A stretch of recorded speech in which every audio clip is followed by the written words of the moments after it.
Matthew chapter 13. That same day, Jesus went out of the house and sat by the lake. Such large crowds gathered round him that he got into a boat and sat in it, while all the people stood on the shore. Then he told them many things in parables, saying, A farmer went out to sow his seed. As he was scattering the seed, some fell along the path, and the birds came and ate it up. Some fell on rocky places, where it did not have much soil. It sprang up quickly because the soil was shallow. But when the sun came up, the plants were scorched and they withered because they had no root. Other seed fell among thorns, which grew up and choked the plants. Still other seed fell on good soil, where it produced a crop 100, 60, or 30 times what was sown. Whoever has ears, let them hear. The disciples came to him and asked, Why do you speak to the people in parables? He replied, Because the knowledge of the secrets of the kingdom of heaven has been given to you, but not to them. Whoever has will be given more, and they will have an abundance. Whoever does not have, even what they have will be taken from them. This is why I speak to them in parables. Though seeing, they do not see. Though hearing, they do not hear or understand. In them is fulfilled the prophecy of Isaiah. You will be ever hearing but never understanding. You will be ever seeing but never perceiving. For this people's heart has become calloused. They hardly hear with their ears, and they have closed their eyes. Otherwise, they might see with their eyes, hear with their ears, understand with their hearts, and turn, and I would heal them. But blessed are your eyes because they see, and your ears because they hear. For truly I tell you, many prophets and righteous people longed to see what you see but did not see it, and to hear what you hear but did not hear it. Listen then to what the parable of the sower means. When anyone hears the message about the kingdom and does not understand it, the evil one comes and snatches away what was sown in their heart. This is the seed sown along the path. The seed falling on rocky ground refers to someone who hears the word and at once receives it with joy. But since they have no root, they last only a short time. When trouble or persecution comes because of the word, they quickly fall away. The seed falling among the thorns refers to someone who hears the word, but the worries of this life and the deceitfulness of wealth choke the word, making it unfruitful. But the seed falling on good soil refers to someone who hears the word and understands it. This is the one who produces a crop yielding 100, 60, or 30 times what was sown. Jesus told them another parable. The kingdom of heaven is like a man who sowed good seed in his field. But while everyone was sleeping, his enemy came and sowed weeds among the wheat and went away. When the wheat sprouted and formed ears, then the weeds also appeared. The owner's servants came to him and said, Sir, didn't you sow good seed in your field? Where then did the weeds come from? An enemy did this, he replied. The servants asked him, Do you want us to go and pull them up? No, he answered, because while you're pulling up the weeds, you may uproot the wheat with them. Let both grow together until the harvest. At that time I will tell the harvesters, First collect the weeds and tie them in bundles to be burned. Then gather the wheat and bring it into my barn.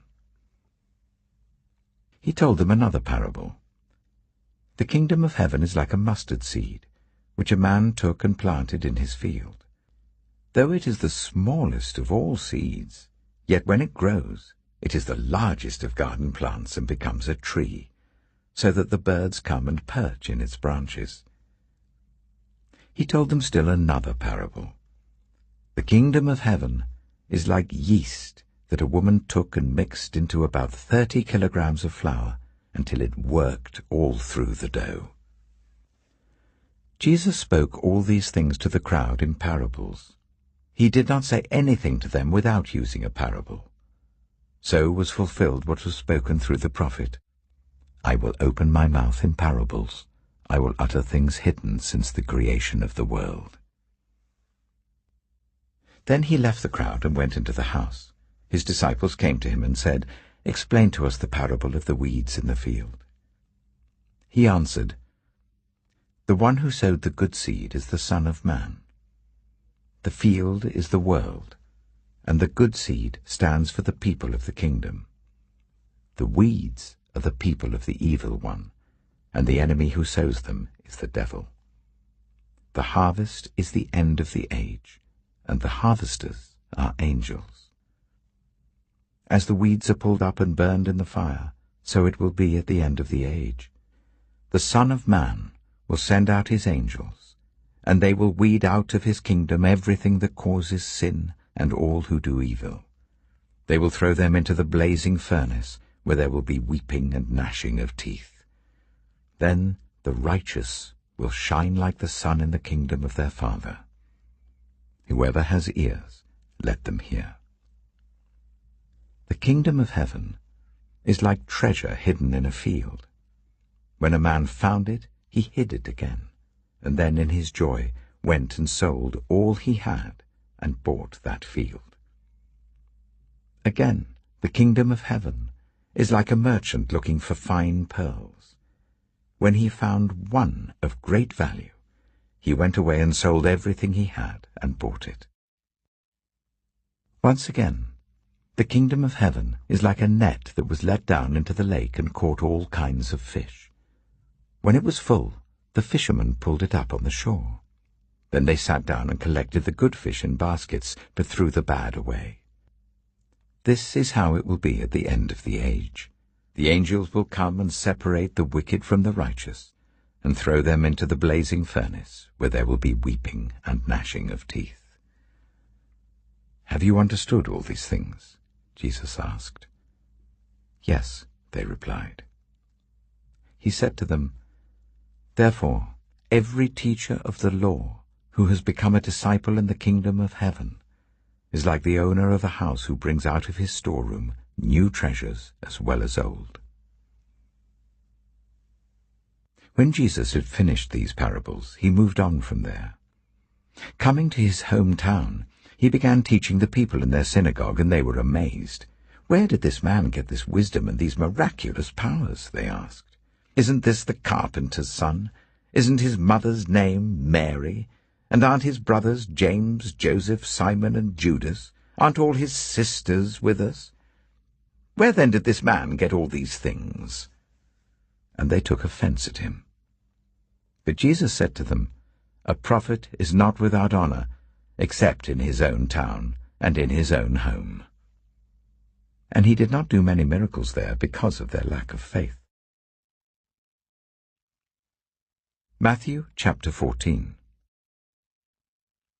At that time Herod the Tetrarch heard the reports about Jesus, and he said to his attendants, "This is John the Baptist. He is risen from the dead. That is why miraculous powers are at work in him." Now Herod had arrested John and bound him and put him in prison because of Herodias, his brother Philip's wife. For John had been saying to him, "It is not lawful for you to have her." Herod wanted to kill John, but he was afraid of the people because they considered John a prophet. On Herod's birthday, the daughter of Herodias danced for the guests, and pleased Herod so much that he promised with an oath to give her whatever she asked.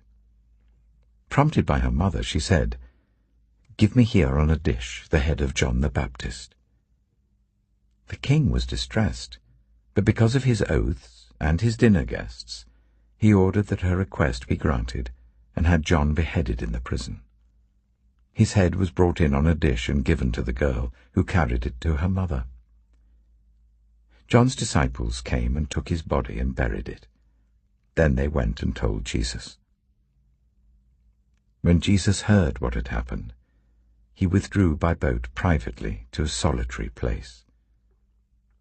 Hearing of this, the crowds followed him on foot from the towns. When Jesus landed and saw a large crowd, he had compassion on them and healed those who were ill. As evening approached, the disciples came to him and said, "This is a remote place, and it's already getting late. Send the crowds away, so that they can go to the villages and buy themselves some food." Jesus replied, "They do not need to go away. You give them something to eat." "We have here only 5 loaves of bread and 2 fish," they answered. "Bring them here to me," he said. And he told the people to sit down on the grass. Taking the 5 loaves and the 2 fish, and looking up to heaven, he gave thanks and broke the loaves. Then he gave them to the disciples, and the disciples gave them to the people. They all ate and were satisfied, and the disciples picked up 12 basketfuls of broken pieces that were left over. The number of those who ate was about 5,000 men, besides women and children. Immediately Jesus made the disciples get into the boat and go on ahead of him to the other side, while he dismissed the crowd. After he had dismissed them, he went up on a mountainside by himself to pray. Later that night, he was there alone, and the boat was already a considerable distance from land, buffeted by the waves because the wind was against it. Shortly before dawn, Jesus went out to them, walking on the lake. When the disciples saw him walking on the lake, they were terrified. "It's a ghost," they said, and cried out in fear. But Jesus immediately said to them, "Take courage, it is I. Don't be afraid." "Lord, if it's you," Peter replied, "tell me to come to you on the water." "Come," he said. Then Peter got down out of the boat, walked on the water, and came towards Jesus. But when he saw the wind, he was afraid, and, beginning to sink, cried out, "Lord, save me!" Immediately Jesus reached out his hand and caught him. "You of little faith," he said, "why did you doubt?" And when they climbed into the boat, the wind died down. Then those who were in the boat worshipped him, saying, "Truly, you are the Son of God." When they had crossed over, they landed at Gennesaret. And when the men of that place recognized Jesus, they sent word to all the surrounding country. People brought all who were ill to him, and begged him to let those who were ill just touch the edge of his cloak, and all who touched it were healed. Matthew chapter 15. Then some Pharisees and teachers of the law came to Jesus from Jerusalem and asked, "Why do your disciples break the tradition of the elders? They don't wash their hands before they eat." Jesus replied, "And why do you break the command of God for the sake of your tradition? For God said, 'Honor your father and mother,' and 'Anyone who curses their father or mother is to be put to death.' But you say that if anyone declares that what might have been used to help their father or mother is devoted to God, they are not to honor their father or mother with it. Thus you nullify the word of God for the sake of your tradition, you hypocrites. Isaiah was right when he prophesied about you. 'These people honor me with their lips, but their hearts are far from me. They worship me in vain. Their teachings are merely human rules.'" Jesus called the crowd to him and said, "Listen and understand. What goes into someone's mouth does not defile them, but what comes out of their mouth, that is what defiles them." Then the disciples came to him and asked, "Do you know that the Pharisees were offended when they heard this?" He replied, "Every plant that my heavenly Father has not planted will be pulled up by the roots. Leave them. They are blind guides. If the blind lead the blind, both will fall into a pit." Peter said, "Explain the parable to us." "Are you still so dull?" Jesus asked them. "Don't you see that whatever enters the mouth goes into the stomach and then out of the body? But the things that come out of a person's mouth come from the heart, and these defile them. For out of the heart come evil thoughts, murder, adultery, sexual immorality, theft, false testimony, slander. These are what defile a person, but eating with unwashed hands does not defile them." Leaving that place, Jesus withdrew to the region of Tyre and Sidon. A Canaanite woman from that vicinity came to him, crying out, "Lord, Son of David, have mercy on me. My daughter is demon-possessed and suffering terribly." Jesus did not answer a word. So his disciples came to him and urged him, "Send her away, for she keeps crying out after us." He answered, "I was sent only to the lost sheep of Israel." The woman came and knelt before him. "Lord, help me," she said. He replied, "It is not right to take the children's bread and toss it to the dogs." "Yes, it is, Lord," she said. "Even the dogs eat the crumbs that fall from their master's table." Then Jesus said to her, "Woman, you have great faith. Your request is granted." And her daughter was healed at that moment. Jesus left there and went along the Sea of Galilee. Then he went up on a mountainside and sat down. Great crowds came to him, bringing the lame, the blind, the crippled, the mute, and many others, and laid them at his feet, and he healed them.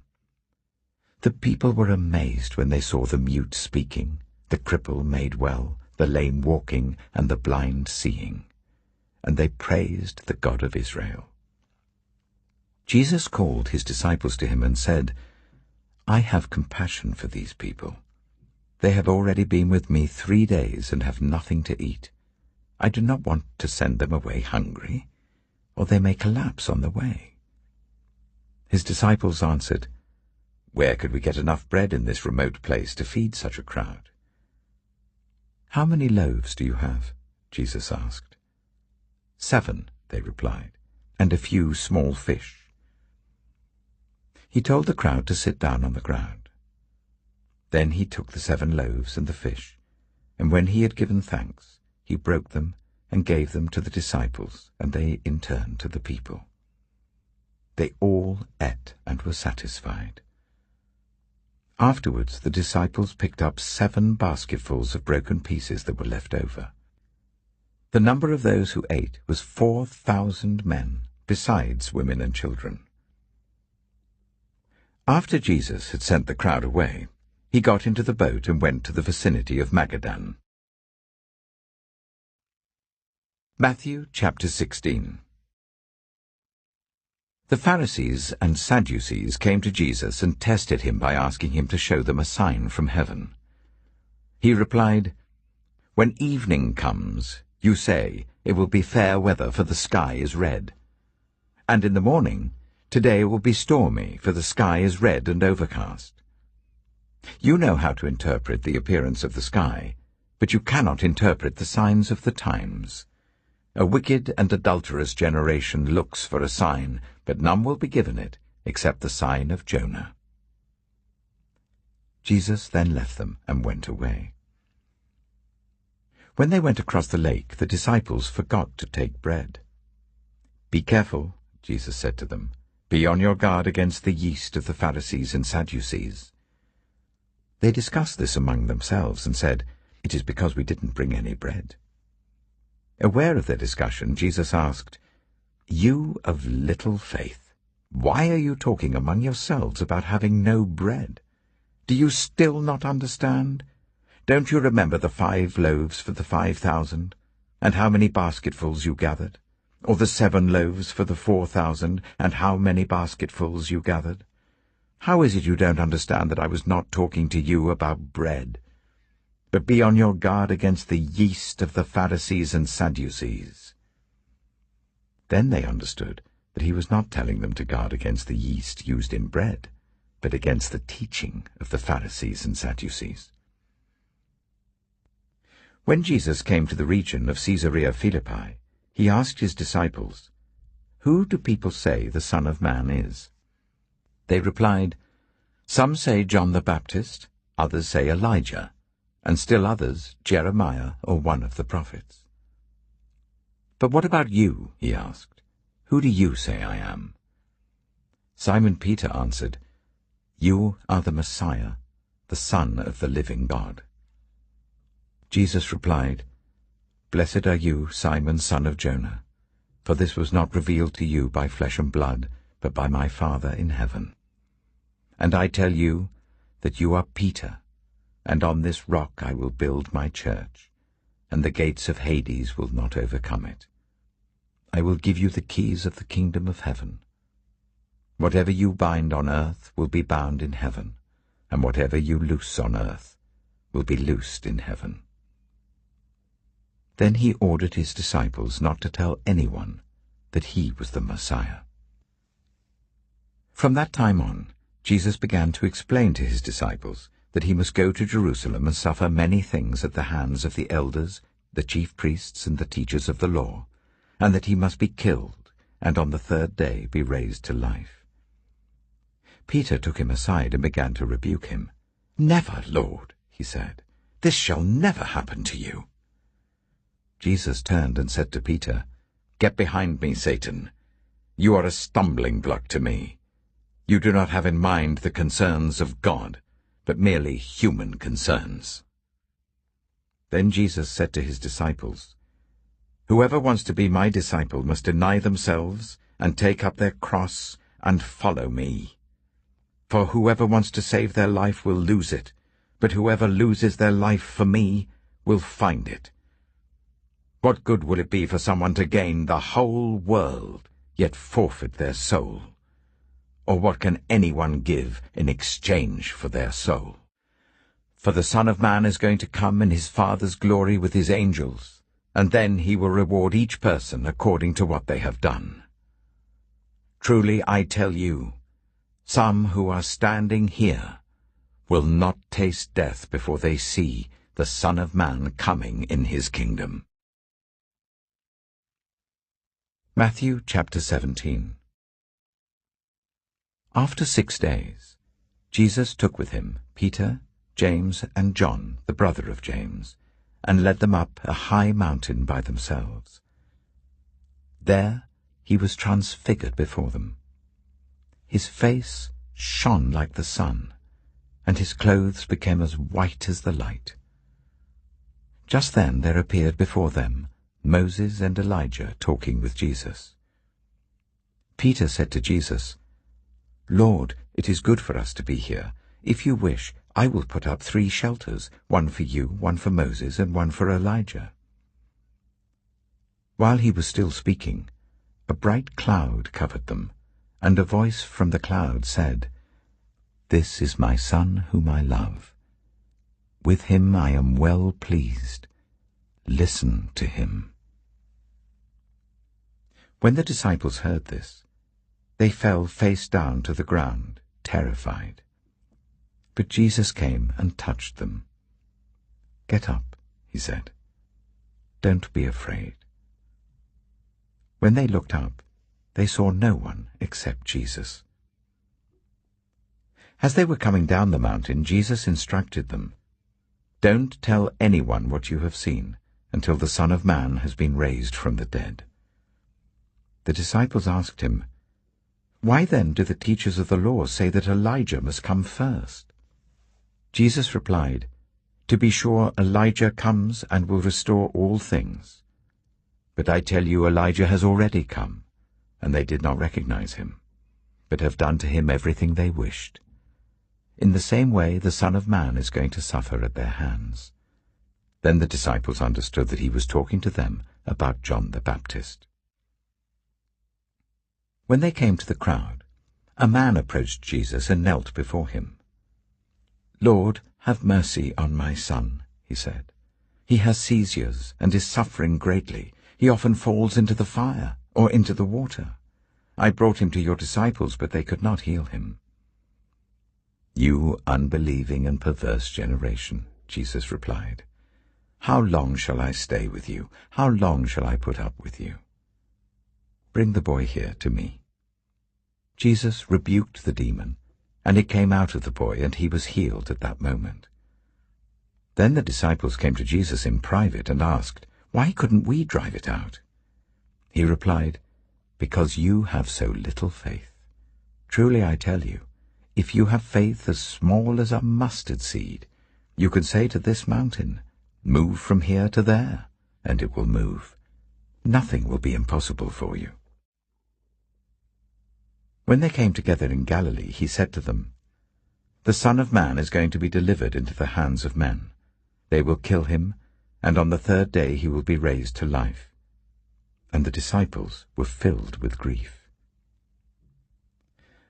After Jesus and his disciples arrived at Capernaum, the collectors of the 2 drachma temple tax came to Peter and asked, "Doesn't your teacher pay the temple tax?"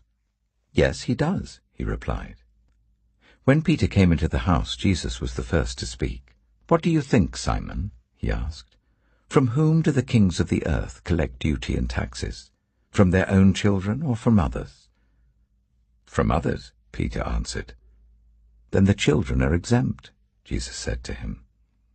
"But so that we may not cause offense, go to the lake and throw out your line. Take the first fish you catch, open its mouth, and you will find a 4 drachma coin. Take it and give it to them for my tax and yours."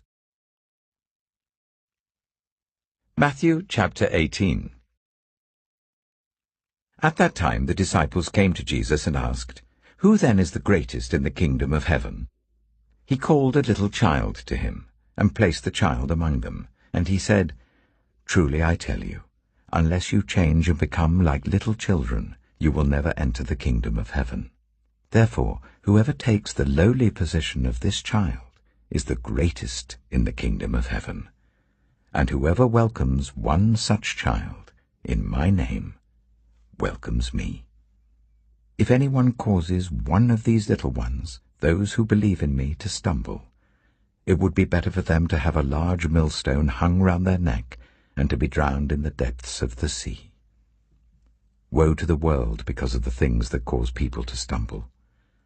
Such things must come, but woe to the person through whom they come. If your hand or your foot causes you to stumble, cut it off and throw it away. It is better for you to enter life maimed or crippled than to have 2 hands or 2 feet and be thrown into eternal fire. And if your eye causes you to stumble, gouge it out and throw it away. It is better for you to enter life with 1 eye than to have 2 eyes and be thrown into the fire of hell. See that you do not despise one of these little ones, for I tell you that their angels in heaven always see the face of my Father in heaven. What do you think? If a man owns 100 sheep and one of them wanders away, will he not leave the 99 on the hills and go to look for the one that wandered off? And if he finds it, truly I tell you, he is happier about that 1 sheep than about the 99 that did not wander off. In the same way your Father in heaven is not willing that any of these little ones should perish. If your brother or sister sins, go and point out their fault, just between the 2 of you. If they listen to you, you have won them over. But if they will not listen, take 1 or 2 others along, so that every matter may be established by the testimony of 2 or 3 witnesses. If they still refuse to listen, tell it to the church. And if they refuse to listen even to the church, treat them as you would a pagan or a tax collector. Truly I tell you, whatever you bind on earth will be bound in heaven, and whatever you loose on earth will be loosed in heaven. Again, truly I tell you, that if 2 of you on earth agree about anything they ask for, it will be done for them by my Father in heaven. For where 2 or 3 gather in my name, there am I with them. Then Peter came to Jesus and asked, Lord, how many times shall I forgive my brother or sister who sins against me? Up to 7 times? Jesus answered, I tell you, not 7 times, but 77 times. Therefore the kingdom of heaven is like a king who wanted to settle accounts with his servants. As he began the settlement, a man who owed him 10,000 bags of gold was brought to him. Since he was not able to pay, The master ordered that he and his wife and his children and all that he had be sold to repay the debt. At this, the servant fell on his knees before him. "Be patient with me," he begged, "and I will pay back everything." The servant's master took pity on him, cancelled the debt, and let him go. But when that servant went out, he found one of his fellow servants who owed him 100 silver coins. He grabbed him and began to choke him. "Pay back what you owe me," he demanded. His fellow servant fell to his knees and begged him, "Be patient with me, and I will pay it back." But he refused. Instead, he went off and had the man thrown into prison until he could pay the debt. When the other servants saw what had happened, they were outraged and went and told their master everything that had happened. Then the master called the servant in. "You wicked servant," he said. "I cancelled all that debt of yours because you begged me to. Shouldn't you have had mercy on your fellow servant, just as I had on you?" In anger, his master handed him over to the jailers to be tortured until he should pay back all he owed. This is how my heavenly Father will treat each of you unless you forgive your brother or sister from your heart. Matthew chapter 19. When Jesus had finished saying these things, he left Galilee and went into the region of Judea to the other side of the Jordan. Large crowds followed him, and he healed them there. Some Pharisees came to him to test him. They asked, "Is it lawful for a man to divorce his wife for any and every reason?" "Haven't you read," he replied, "that at the beginning the Creator made them male and female, and said, 'For this reason a man will leave his father and mother and be united to his wife, and the two will become one flesh. So they are no longer two, but one flesh. Therefore what God has joined together, let no one separate.'" "Why then," they asked, "did Moses command that a man give his wife a certificate of divorce and send her away?"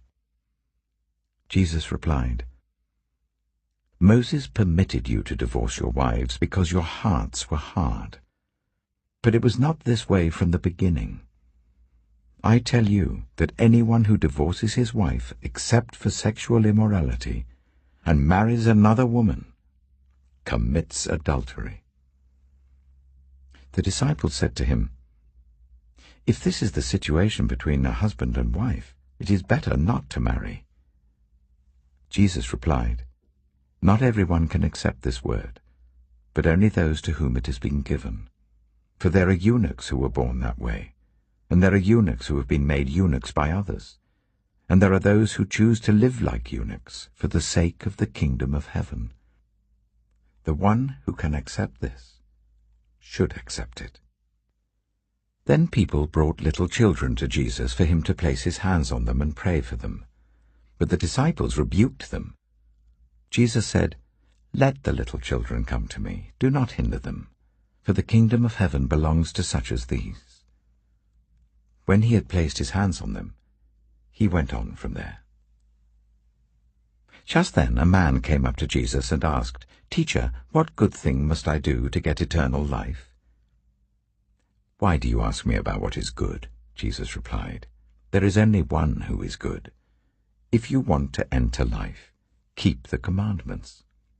"Which ones?" he inquired. Jesus replied, "You shall not murder, you shall not commit adultery, you shall not steal, you shall not give false testimony, honor your father and mother, and love your neighbor as yourself." "All these I have kept," the young man said. "What do I still lack?" Jesus answered, "If you want to be perfect, go, sell your possessions and give to the poor, and you will have treasure in heaven. Then come, follow me." When the young man heard this, he went away sad, because he had great wealth. Then Jesus said to his disciples, "Truly I tell you, it is hard for someone who is rich to enter the kingdom of heaven. Again I tell you, it is easier for a camel to go through the eye of a needle than for someone who is rich to enter the kingdom of God." When the disciples heard this, they were greatly astonished and asked, "Who then can be saved?" Jesus looked at them and said, "With man this is impossible, but with God all things are possible." Peter answered him, "We have left everything to follow you. What then will there be for us?"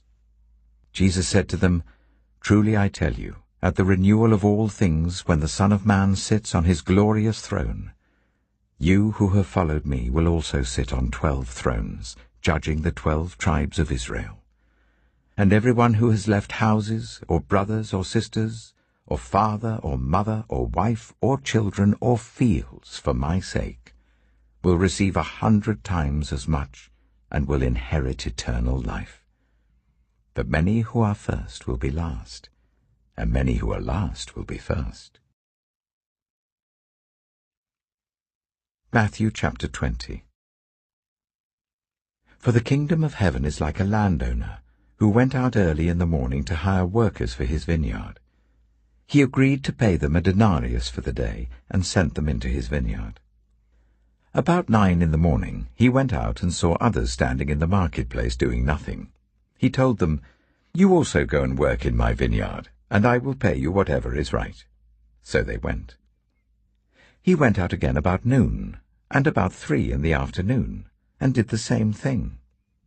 About 5 in the afternoon he went out and found still others standing around. He asked them, "Why have you been standing here all day long doing nothing?" "Because no one has hired us," they answered.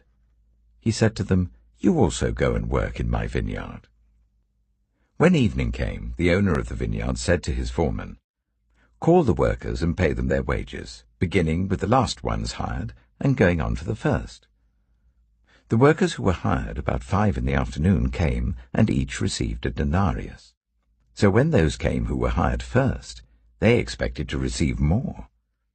But each one of them also received a denarius. When they received it, they began to grumble against the landowner. "These who were hired last worked only 1 hour," they said, "and you have made them equal to us who have borne the burden of the work and the heat of the day." But he answered one of them, "I'm not being unfair to you, friend. Didn't you agree to work for a denarius? Take your pay and go. I want to give the one who was hired last the same as I gave you. Don't I have the right to do what I want with my own money? Or are you envious because I'm generous?" So the last will be first, and the first will be last. Now Jesus was going up to Jerusalem. On the way he took the 12 aside and said to them, "We are going up to Jerusalem, and the Son of Man will be delivered over to the chief priests and the teachers of the law.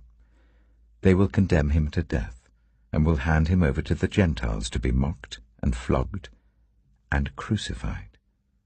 On the 3rd day he will be raised to life." Then the mother of Zebedee's sons came to Jesus with her sons, and kneeling down asked a favor of him. "What is it you want?" he asked. She said, "Grant that one of these 2 sons of mine may sit at your right and the other at your left in your kingdom." "You don't know what you're asking," Jesus said to them. "Can you drink the cup I am going to drink?" "We can," they answered. Jesus said to them, "You will indeed drink from my cup, but to sit at my right or left is not for me to grant. These places belong to those for whom they have been prepared by my Father." When the 10 heard about this, they were indignant with the 2 brothers. Jesus called them together and said, "You know that the rulers of the Gentiles lord it over them, and their high officials exercise authority over them. Not so with you. Instead, whoever wants to become great among you must be your servant, and whoever wants to be first must be your slave, just as the Son of Man did not come to be served, but to serve, and to give his life as a ransom for many." As Jesus and his disciples were leaving Jericho, a large crowd followed him. 2 blind men were sitting by the roadside, and when they heard that Jesus was passing by, they shouted, "Lord, Son of David, have mercy on us." The crowd rebuked them and told them to be quiet, but they shouted all the louder, "Lord, Son of David, have mercy on us!" Jesus stopped and called them. "What do you want me to do for you?" he asked. "Lord," they answered, "we want our sight." Jesus had compassion on them and touched their eyes. Immediately they received their sight and followed him.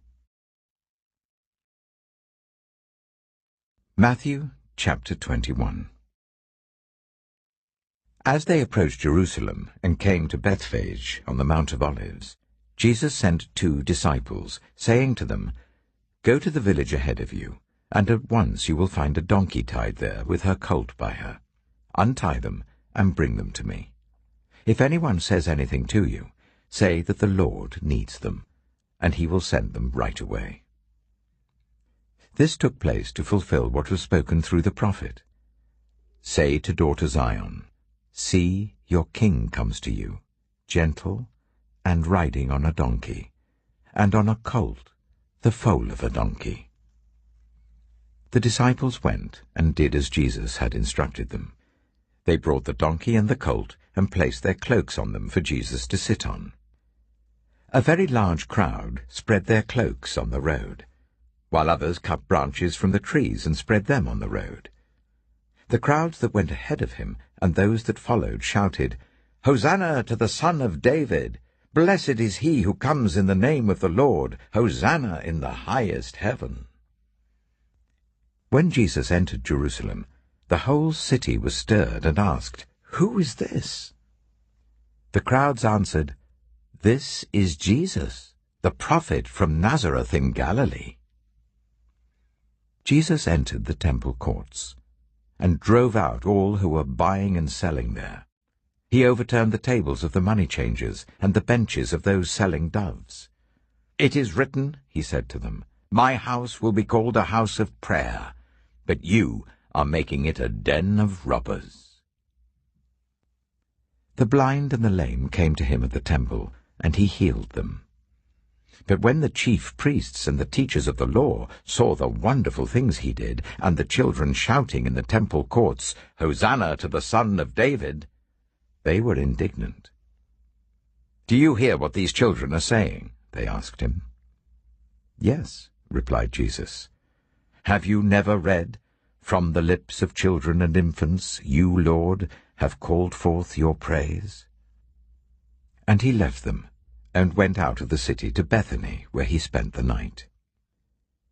Early in the morning, as Jesus was on his way back to the city, he was hungry.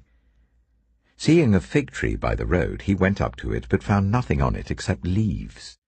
Then he said to it, "May you never bear fruit again." Immediately the tree withered. When the disciples saw this, they were amazed. "How did the fig tree wither so quickly?" they asked. Jesus replied, "Truly I tell you, if you have faith and do not doubt, not only can you do what was done to the fig tree, but also you can say to this mountain, 'Go, throw yourself into the sea,' and it will be done. If you believe, you will receive whatever you ask for in prayer." Jesus entered the temple courts, and while he was teaching, the chief priests and the elders of the people came to him. "By what authority are you doing these things?" they asked. "And who gave you this authority?" Jesus replied, "I will also ask you one question. If you answer me, I will tell you by what authority I am doing these things. John's baptism, where did it come from? Was it from heaven or of human origin?" They discussed it among themselves and said, "If we say, 'From heaven,' he will ask, 'Then why didn't you believe him?' But if we say, 'Of human origin,' we are afraid of the people, for they all hold that John was a prophet." So they answered Jesus, "We don't know." Then he said, "Neither will I tell you by what authority I am doing these things." What do you think? There was a man who had 2 sons. He went to the first and said, "Son, go and work today in the vineyard." "I will not," he answered. But later he changed his mind and went. Then the father went to the other son and said the same thing. He answered, "I will, sir." But he did not go. Which of the two did what his father wanted? "The first," they answered. Jesus said to them, "Truly I tell you, the tax collectors and the prostitutes are entering the kingdom of God ahead of you. For John came to show you the way of righteousness, and you did not believe him. But the tax collectors and the prostitutes did. And even after you saw this, you did not repent and believe him." Listen to another parable. There was a landowner who planted a vineyard. He put a wall round it, dug a winepress in it, and built a watchtower. Then he rented the vineyard to some farmers and moved to another place. When the harvest time approached, he sent his servants to the tenants to collect his fruit. The tenants seized his servants. They beat one, killed another, and stoned a third. Then he sent other servants to them, more than the first time, and the tenants treated them in the same way. Last of all, he sent his son to them. "They will respect my son," he said. But when the tenants saw the son, they said to each other, "This is the heir. Come, let's kill him and take his inheritance." So they took him and threw him out of the vineyard and killed him. Therefore, when the owner of the vineyard comes, what will he do to those tenants? "Oh, he'll bring those wretches to a wretched end," they replied. "And he will rent the vineyard to other tenants, who will give him his share of the crop at harvest time." Jesus said to them, "Have you never read in the Scriptures, 'The stone the builders rejected has become the cornerstone. The Lord has done this, and it is marvelous in our eyes'? Therefore I tell you that the kingdom of God will be taken away from you and given to a people who will produce its fruit. Anyone who falls on this stone will be broken to pieces. Anyone on whom it falls will be crushed." When the chief priests and the Pharisees heard Jesus' parables, they knew he was talking about them. They looked for a way to arrest him, but they were afraid of the crowd because the people held that he was a prophet. Matthew chapter 22. Jesus spoke to them again in parables, saying, "The kingdom of heaven is like a king who prepared a wedding banquet for his son. He sent his servants to those who had been invited to the banquet to tell them to come, but they refused to come. Then he sent some more servants and said, 'Tell those who have been invited that I have prepared my dinner. My oxen and fattened cattle have been slaughtered, and everything is ready. Come to the wedding banquet.' But they paid no attention and went off, one to his field, another to his business. The rest seized his servants, ill-treated them, and killed them. The king was enraged. He sent his army and destroyed those murderers and burned their city. Then he said to his servants, 'The wedding banquet is ready, but those I invited did not deserve to come. So go to the street corners and invite to the banquet anyone you find.' So the servants went out into the streets and gathered all the people they could find, the bad as well as the good, and the wedding hall was filled with guests. But when the king came in to see the guests, he noticed a man there who was not wearing wedding clothes. He asked, 'How did you get in here without wedding clothes, friend?' The man was speechless. Then the king told the attendants, 'Tie him hand and foot and throw him outside into the darkness, where there will be weeping and gnashing of teeth. For many are invited, but few are chosen.' Then the Pharisees went out and laid plans to trap him in his words. They sent their disciples to him along with the Herodians. 'Teacher,' they said, 'we know that you are a man of integrity, and that you teach the way of God in accordance with the truth. You aren't swayed by others because you pay no attention to who they are. Tell us then, what is your opinion? Is it right to pay the poll tax to Caesar or not?" But Jesus, knowing their evil intent, said, "You hypocrites! Why are you trying to trap me? Show me the coin used for paying the tax." They brought him a denarius. And he asked them, "Whose image is this, and whose inscription?" "Caesar's," they replied. Then he said to them, "So give back to Caesar what is Caesar's, and to God what is God's." When they heard this, they were amazed. So they left him and went away. That same day, the Sadducees, who say there is no resurrection, came to him with a question.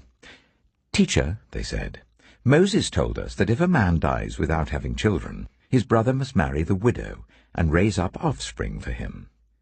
Now there were 7 brothers among us. The first one married and died, and since he had no children, he left his wife to his brother. The same thing happened to the second and third brother, right on down to the 7th. Finally, the woman died.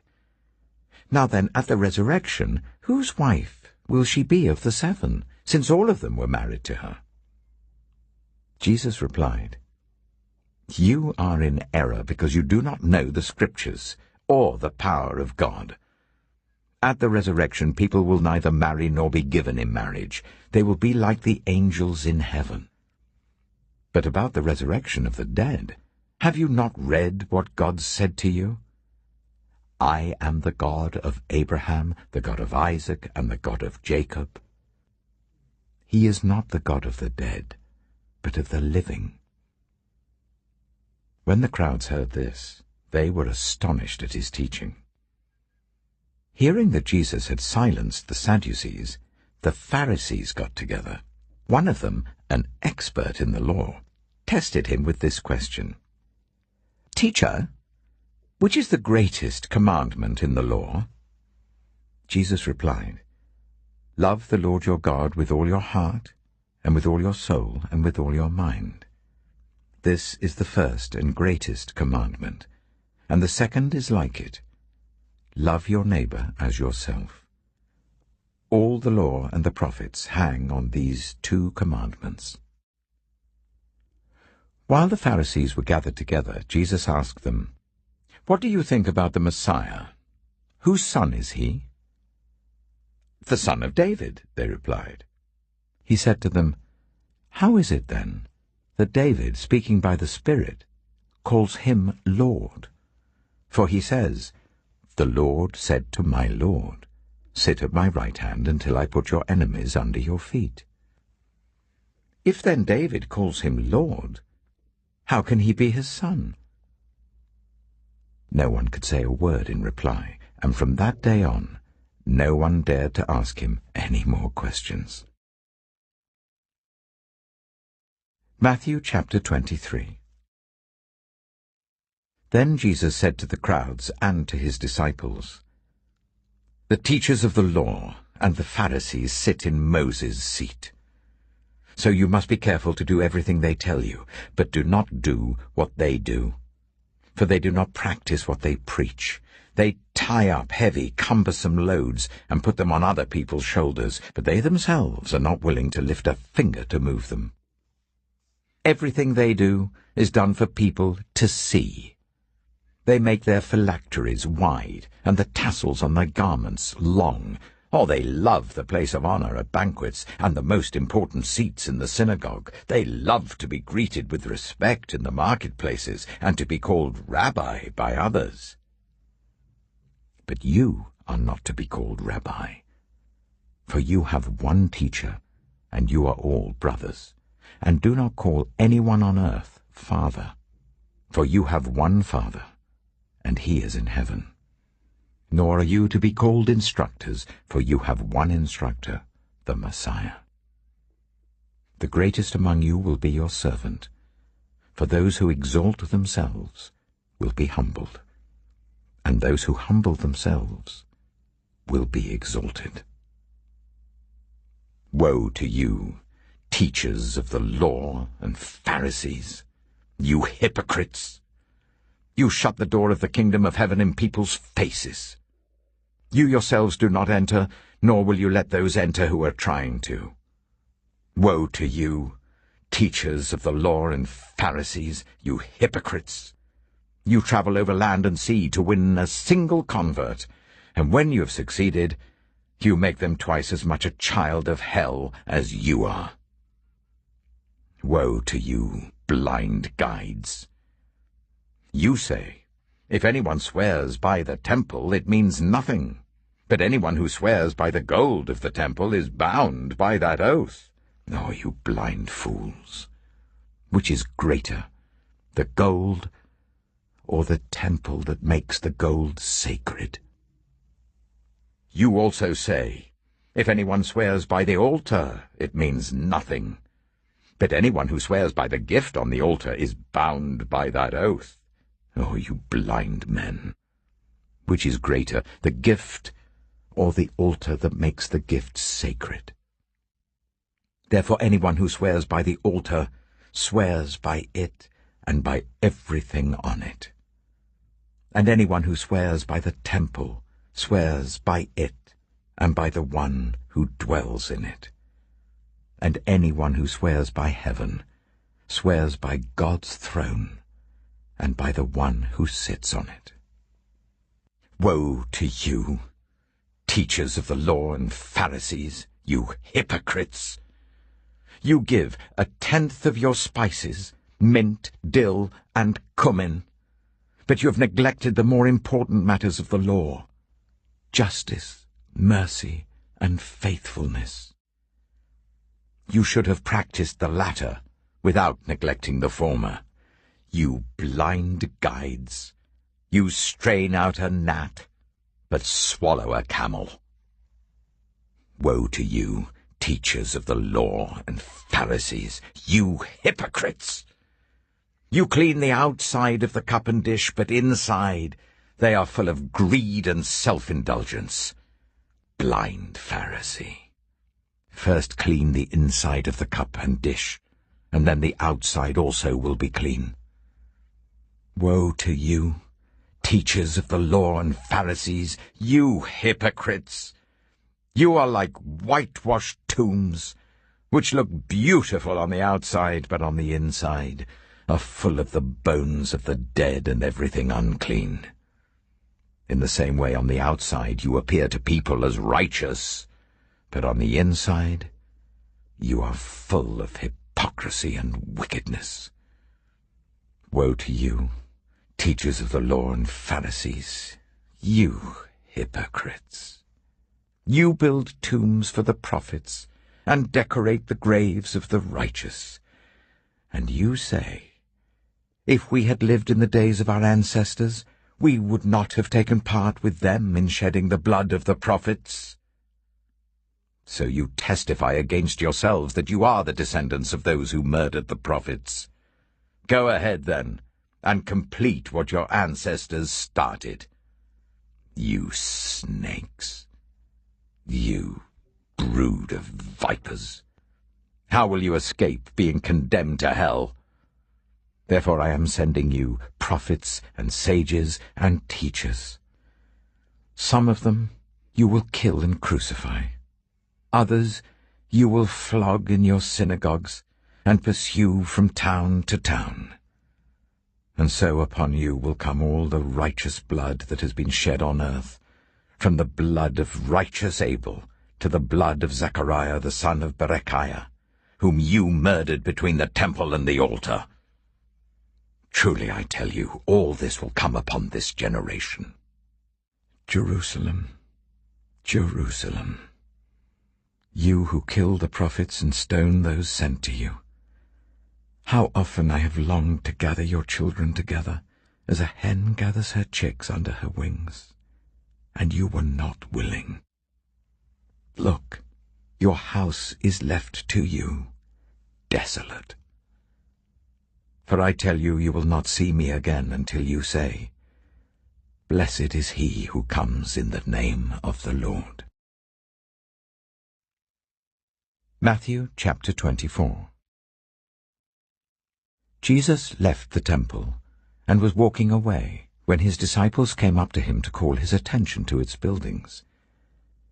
"Do you see all these things?" he asked. "Truly I tell you, not one stone here will be left on another.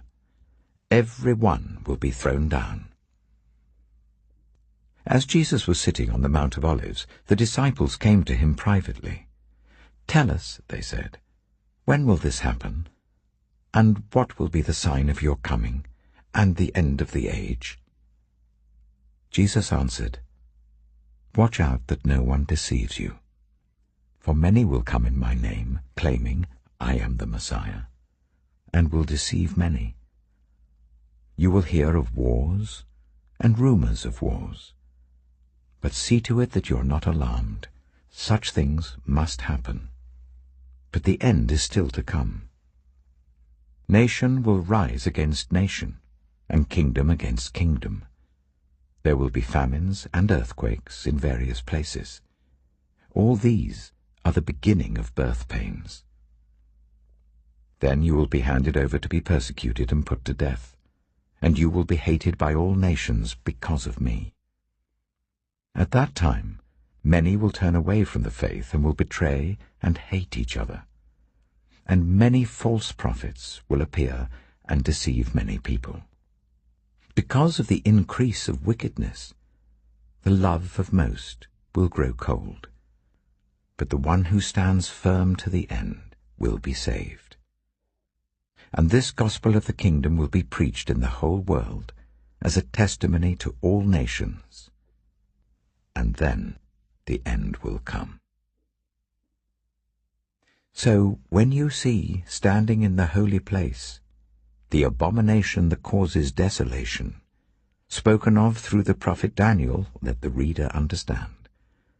Then let those who are in Judea flee to the mountains. Let no one on the housetop go down to take anything out of the house. Let no one in the field go back to get their cloak. How dreadful it will be in those days for pregnant women and nursing mothers. Pray that your flight will not take place in winter or on the Sabbath, for then there will be great distress unequaled from the beginning of the world until now, and never to be equaled again. If those days had not been cut short, no one would survive, but for the sake of the elect, those days will be shortened. At that time, if anyone says to you, 'Look, here is the Messiah,' or 'There he is,' do not believe it. For false messiahs and false prophets will appear and perform great signs and wonders to deceive, if possible, even the elect. See, I have told you in advance. So if anyone tells you, 'There he is, out in the desert,' do not go out. Or, 'Here he is in the inner rooms,' do not believe it. For as lightning that comes from the east is visible even in the west, so will be the coming of the Son of Man. Wherever there is a carcass, there the vultures will gather." Immediately after the distress of those days, the sun will be darkened and the moon will not give its light. The stars will fall from the sky, and the heavenly bodies will be shaken. Then will appear the sign of the Son of Man in heaven. And then all the peoples of the earth will mourn when they see the Son of Man coming on the clouds of heaven with power and great glory. And he will send his angels with a loud trumpet call, and they will gather his elect from the four winds, from one end of the heavens to the other. Now learn this lesson from the fig tree. As soon as its twigs become tender and its leaves come out, you know that summer is near. Even so, when you see all these things, you know that it is near, right at the door. Truly I tell you, this generation will certainly not pass away until all these things have happened. Heaven and earth will pass away, but my words will never pass away. But about that day or hour, No one knows, not even the angels in heaven, nor the Son, but only the Father. As it was in the days of Noah, so it will be at the coming of the Son of Man. For in the days before the flood, people were eating and drinking, marrying and giving in marriage, up to the day Noah entered the ark. They knew nothing about what would happen until the flood came and took them all away. That is how it will be at the coming of the Son of Man. 2 men will be in the field. One will be taken and the other left. 2 women will be grinding with a handmill.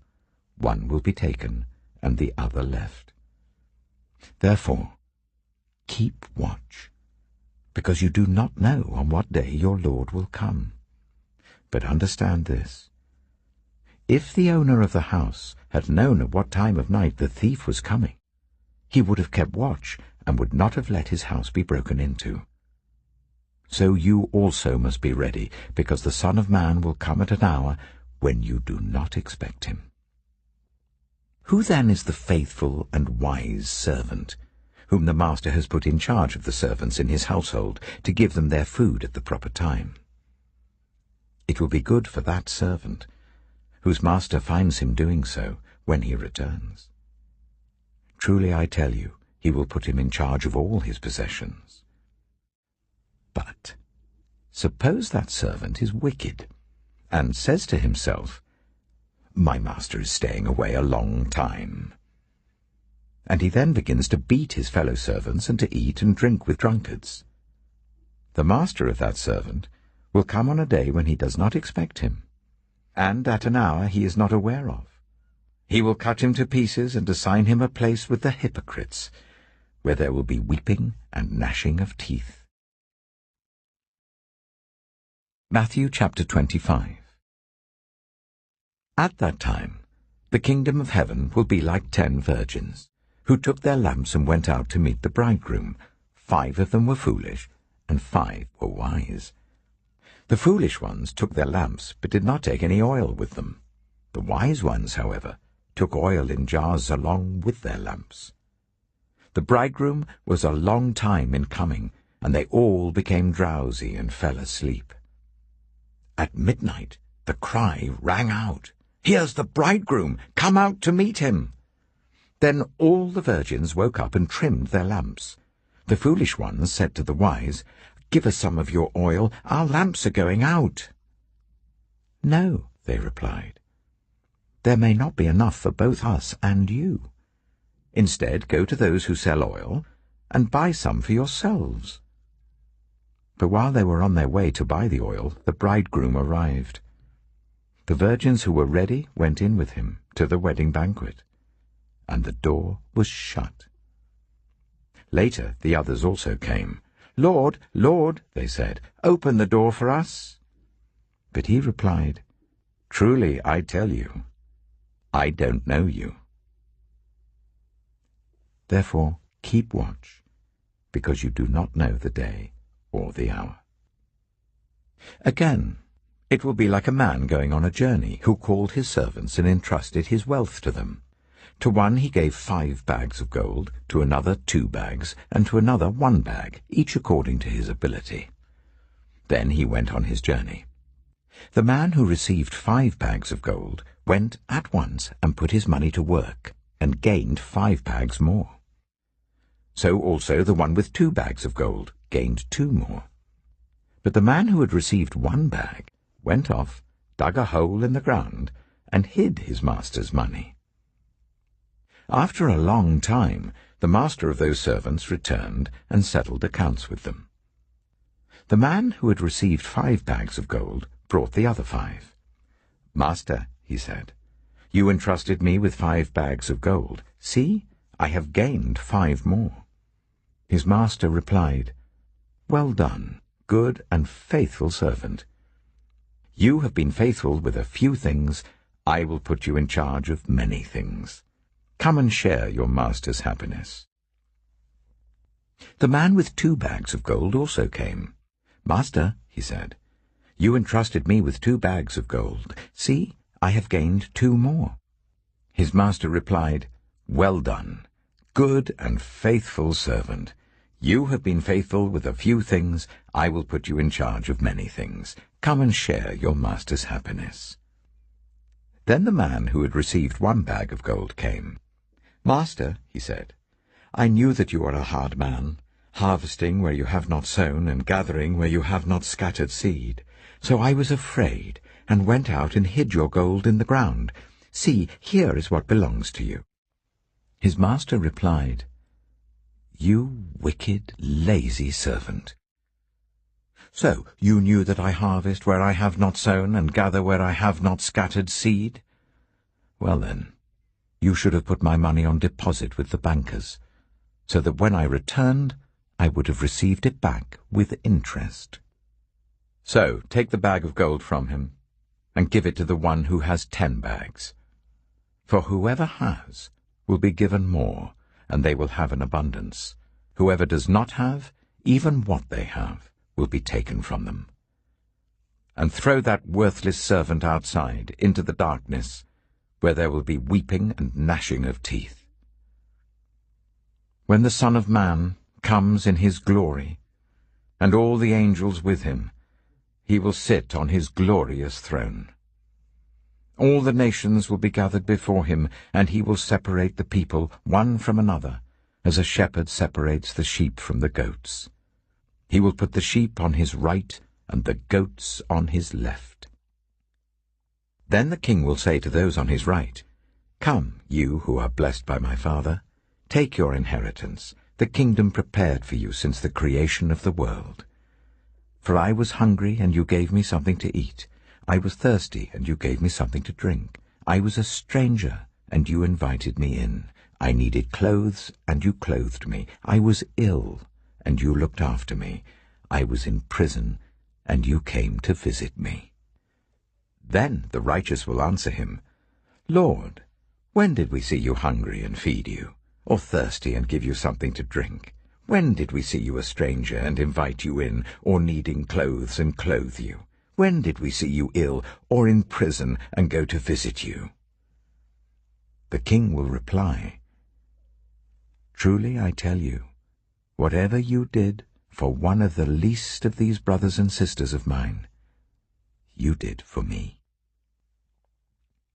Then he will say to those on his left, "Depart from me, you who are cursed, into the eternal fire prepared for the devil and his angels. For I was hungry, and you gave me nothing to eat. I was thirsty, and you gave me nothing to drink. I was a stranger, and you did not invite me in. I needed clothes, and you did not clothe me. I was ill and in prison, and you did not look after me." They also will answer, "Lord, when did we see you hungry, or thirsty, or a stranger, or needing clothes, or ill, or in prison, and did not help you?" He will reply, "Truly I tell you, whatever you did not do for one of the least of these, you did not do for me." Then they will go away to eternal punishment, but the righteous to eternal life. Matthew chapter 26. When Jesus had finished saying all these things, he said to his disciples, "As you know, the Passover is 2 days away, and the Son of Man will be handed over to be crucified."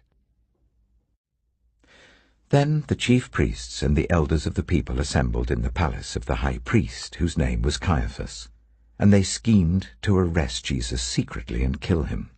But not during the festival, they said, or there may be a riot among the people. While Jesus was in Bethany, in the home of Simon the leper, a woman came to him with an alabaster jar of very expensive perfume, which she poured on his head as he was reclining at the table. When the disciples saw this, they were indignant. "Why this waste?" they asked. "This perfume could have been sold at a high price and the money given to the poor." Aware of this, Jesus said to them, "Why are you bothering this woman? She has done a beautiful thing to me. The poor you will always have with you, but you will not always have me. When she poured this perfume on my body, she did it to prepare me for burial. Truly I tell you, wherever this gospel is preached throughout the world, what she has done will also be told in memory of her." Then one of the 12, the one called Judas Iscariot, went to the chief priests and asked, "What are you willing to give me if I deliver him over to you?" So they counted out for him 30 pieces of silver. From then on, Judas watched for an opportunity to hand him over. On the first day of the festival of unleavened bread, the disciples came to Jesus and asked, "Where do you want us to make preparations for you to eat the Passover?" He replied, "Go into the city to a certain man and tell him, 'The teacher says, my appointed time is near. I'm going to celebrate the Passover with my disciples at your house.'" So the disciples did as Jesus had directed them and prepared the Passover. When evening came, Jesus was reclining at the table with the 12, and while they were eating, he said, "Truly I tell you, one of you will betray me." They were very sad and began to say to him one after the other, "Surely you don't mean me, Lord?" Jesus replied, "The one who has dipped his hand into the bowl with me will betray me. The Son of Man will go just as it is written about him. But woe to that man who betrays the Son of Man. It would be better for him if he had not been born." Then Judas, the one who would betray him, said, "Surely you don't mean me, Rabbi?" Jesus answered, "You have said so." While they were eating, Jesus took bread, and when he had given thanks, he broke it and gave it to his disciples, saying, "Take and eat. This is my body."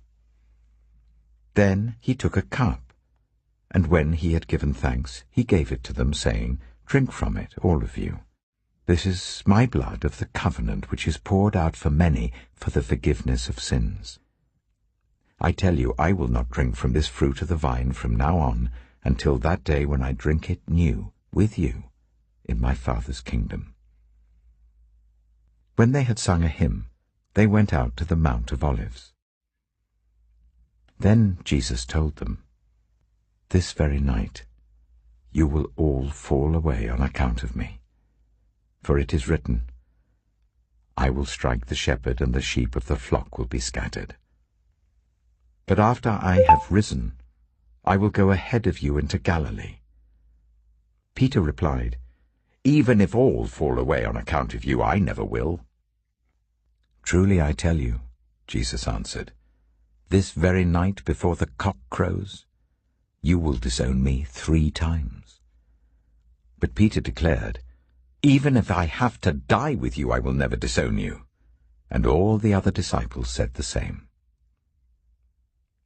Then Jesus went with his disciples to a place called Gethsemane, and he said to them, "Sit here while I go over there and pray." He took Peter and the 2 sons of Zebedee along with him, and he began to be sorrowful and troubled. Then he said to them, "My soul is overwhelmed with sorrow to the point of death. Stay here and keep watch with me." Going a little farther, he fell with his face to the ground and prayed, "My Father, if it is possible, may this cup be taken from me. Yet not as I will, but as you will." Then he returned to his disciples and found them sleeping. "Couldn't you men keep watch with me for 1 hour?" he asked Peter. "Watch and pray, so that you will not fall into temptation. The spirit is willing, but the flesh is weak." He went away a second time and prayed, "My Father, if it is not possible for this cup to be taken away unless I drink it, may your will be done." When he came back, he again found them sleeping because their eyes were heavy.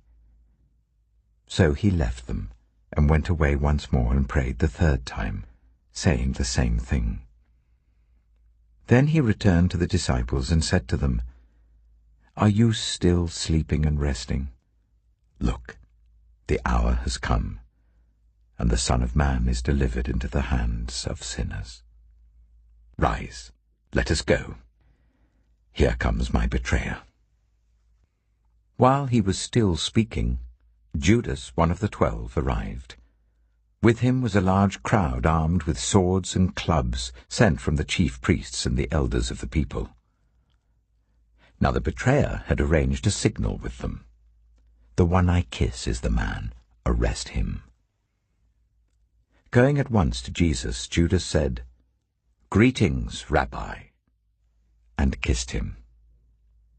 Jesus replied, "Do what you came for, friend." Then the men stepped forward, seized Jesus, and arrested him. With that, one of Jesus' companions reached for his sword, drew it out, and struck the servant of the high priest, cutting off his ear. "Put your sword back in its place," Jesus said to him. "For all who draw the sword will die by the sword. Do you think I cannot call on my Father, and he will at once put at my disposal more than 12 legions of angels? But how then would the Scriptures be fulfilled that say, 'It must happen in this way'?"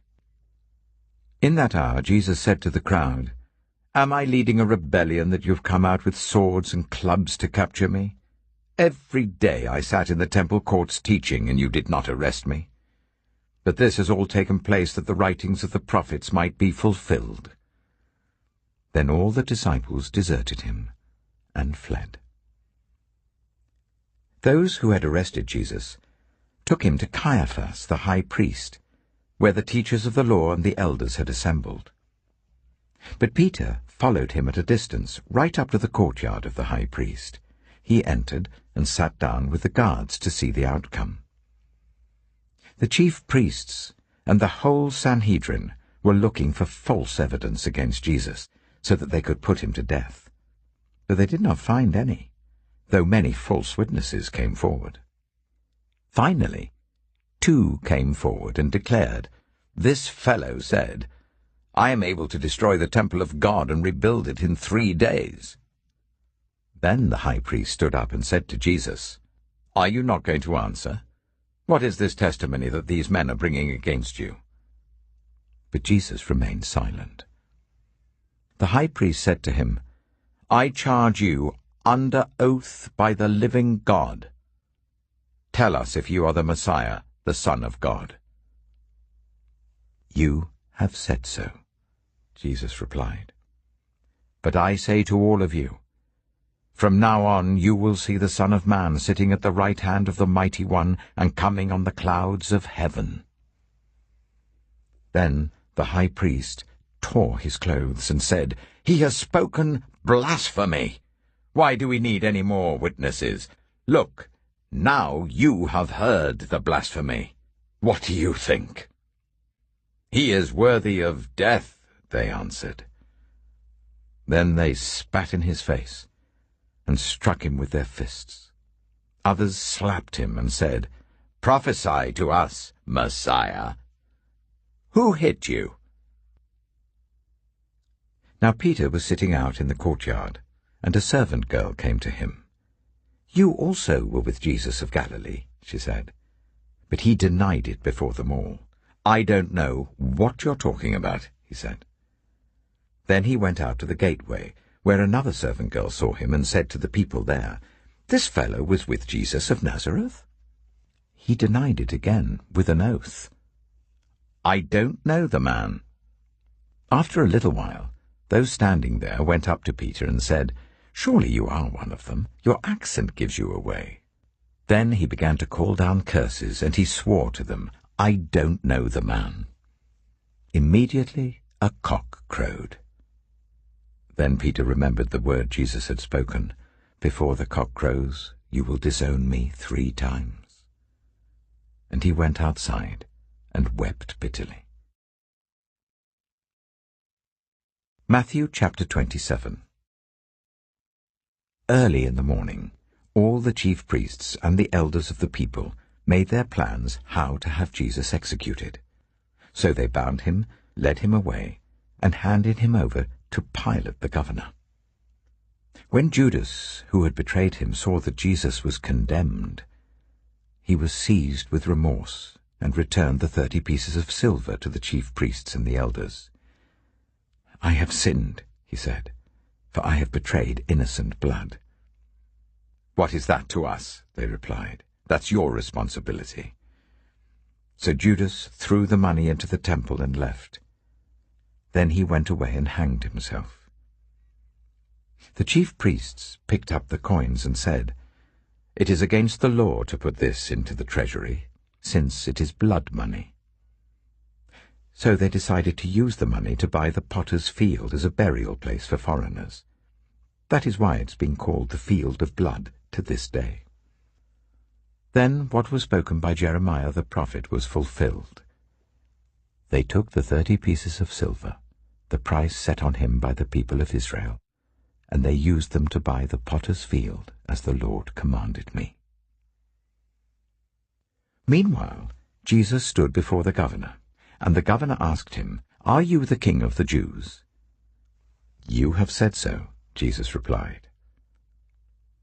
When he was accused by the chief priests and the elders, he gave no answer.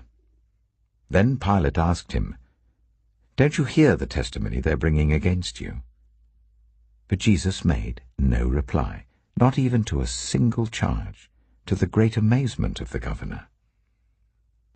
Now it was the governor's custom at the festival to release a prisoner chosen by the crowd. At that time they had a well-known prisoner whose name was Jesus Barabbas. So when the crowd had gathered, Pilate asked them, "Which one do you want me to release to you, Jesus Barabbas or Jesus who is called the Messiah?" For he knew it was out of self-interest that they had handed Jesus over to him.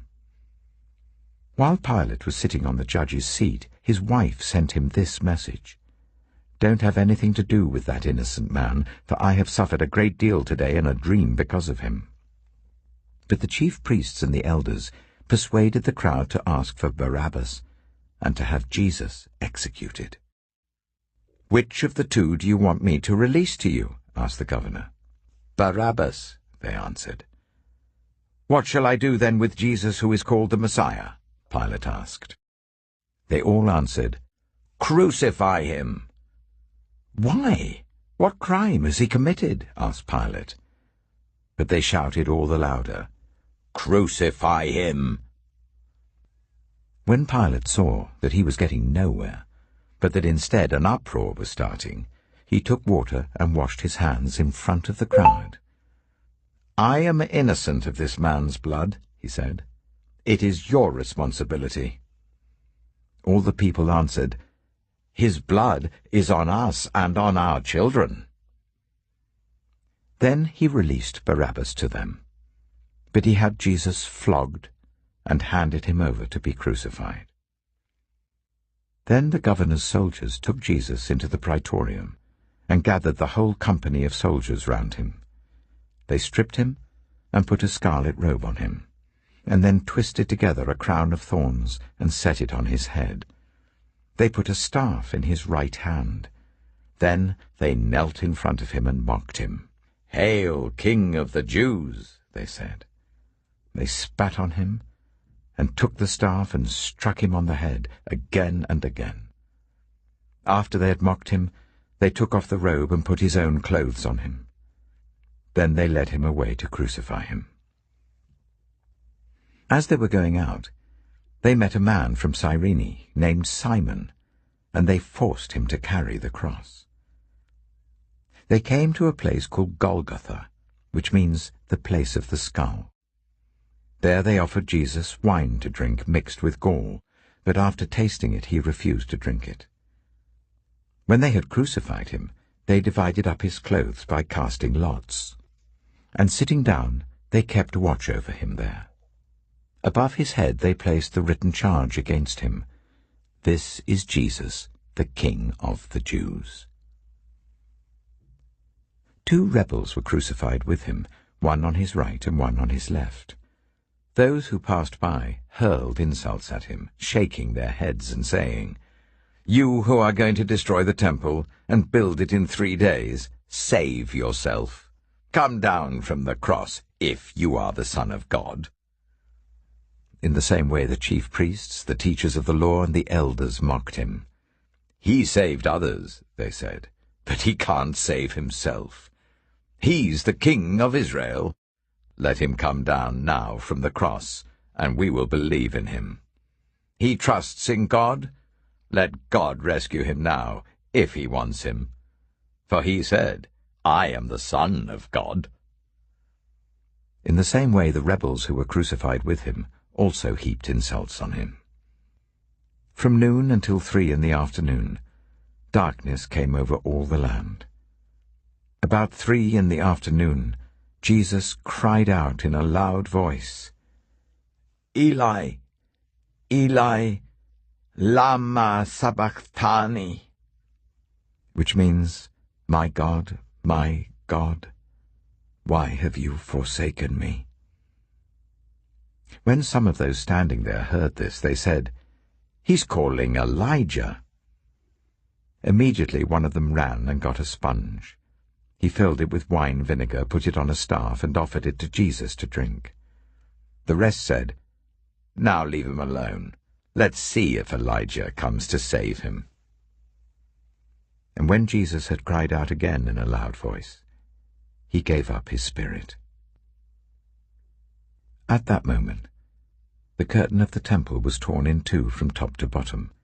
The earth shook, the rocks split, and the tombs broke open.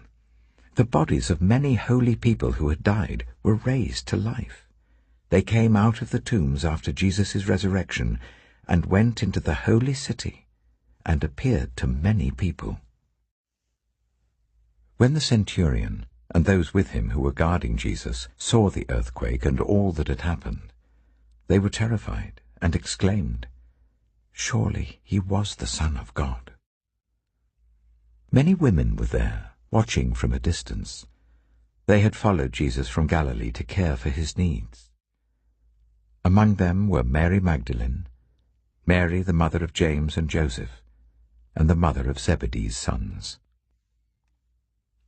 As evening approached, there came a rich man from Arimathea named Joseph, who had himself become a disciple of Jesus.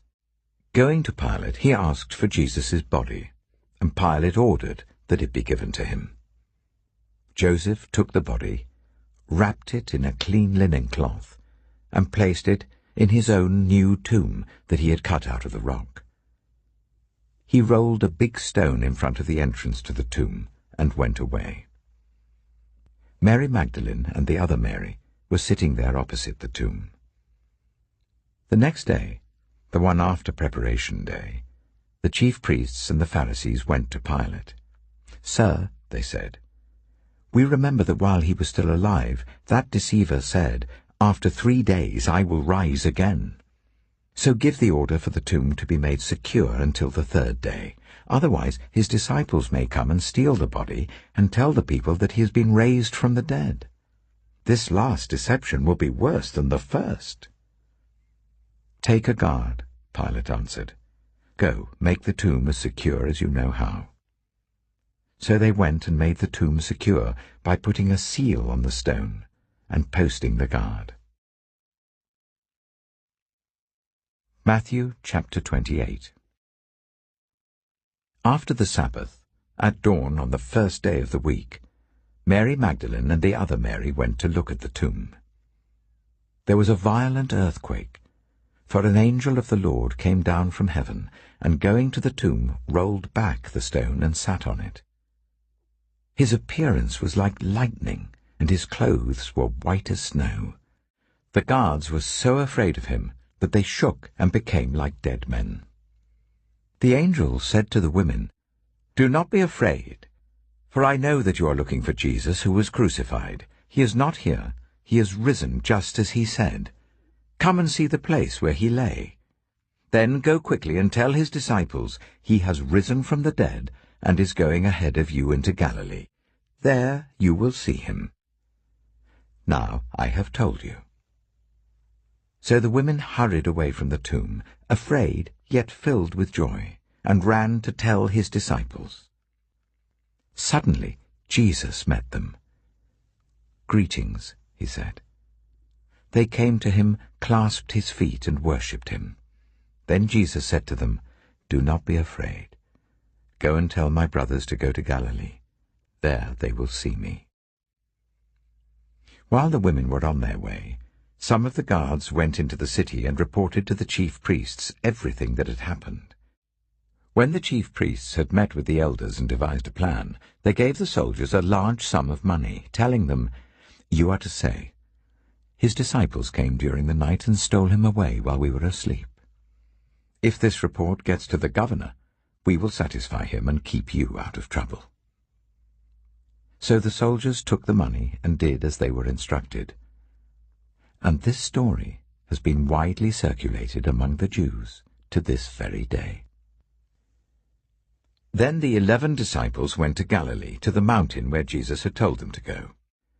When they saw him, they worshipped him, but some doubted. Then Jesus came to them and said, "All authority in heaven and on earth has been given to me. Therefore go and make disciples of all nations, baptizing them in the name of the Father, and of the Son, and of the Holy Spirit, and teaching them to obey everything I have commanded you. And surely I am with you always, to the very end of the age."